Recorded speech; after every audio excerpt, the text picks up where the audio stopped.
Hey everybody, this is Devin here in the Christ Light and Love Center here in the middle of the Burkesville, Kentucky vortex. And I'm going to be sharing a few stories and personal experiences of the paranormal, the abnormal, and just some of the really strange things that I got to experience when I was working as a professional behavioral therapist in the field of psychology. And so because it's so chilly out here this afternoon, this is going to be a short one.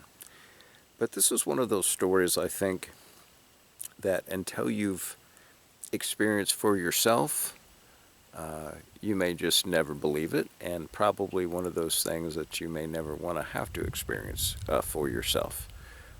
But yeah, looking back at it now, this patient was probably telling me the God's honest truth.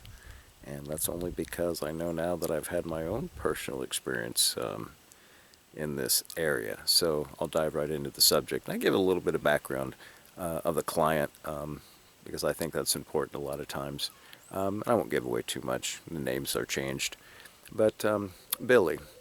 I met Billy and he was presented to be in my care. Now, Billy actually lived on his own and he was a high-functioning adult. I believe when I met him, he was 47. I love it when the owls chime in out here. But I believe he was 47. And basic background to him was he was, he was an MRDD somewhere in there in that spectrum. So he was, he was not severe mental retarded. He was lower functioning, but, in general, he could add, he could read and write. He could do basic math. He held a job in the community and he lived on his own for the most part. I believe his primary diagnosis, though, was paranoid schizophrenic with delusional, episodes, something of that nature. But it's been a while since I've read his diagnosis. But in general, though, back in the day, especially out here, in the rural parts like Kentucky, folks like this we probably would just call it simpletons. Wouldn't even really have given a diagnosis to. So, but a little bit more on his diagnosis. Was very, very dirt poor. Dirt farmer when he was raised, literally in all of his notes and everything I could read about him. The environment that he wrote was, he had the house was, he did, grow up in a house, but the house had a dirt floor, reports, in his reports. He didn't have his own shoes for a while. So, at any rate, Billy, though, when he came into my care, I had read it in his report, but I, you don't bring these things up. You let a client mention them, but it had mentioned in there that one of his delusions was that he believes that occasionally he's abducted by aliens. And so Billy, one day, as we were sitting down, working on a few different things with him, and he brought it up. Now, really in the field of psychology, you're not supposed to encourage or dig further into delusions, but I'll be honest with you.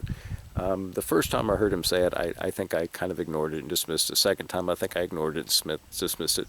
But about the third time that Billy decided to tell me that the aliens had visited him just a few days earlier, I thought, oh, let's go ahead and see where the story goes. And so the basic of the story is, and he went on to tell me later, that they had actually, he said, been abducting him since he was a child. And I don't know, I guess I shouldn't have dismissed it at first, and now knowing that there are some alien hybrid theories, and there's some theories about people being abducted and having their DNA and their sperm taken, I didn't know this at the time. I didn't know any of these conspiracies at the time, and had my own, a couple different minor encounters with the UFO, but I guess, really didn't really think much of Billy's.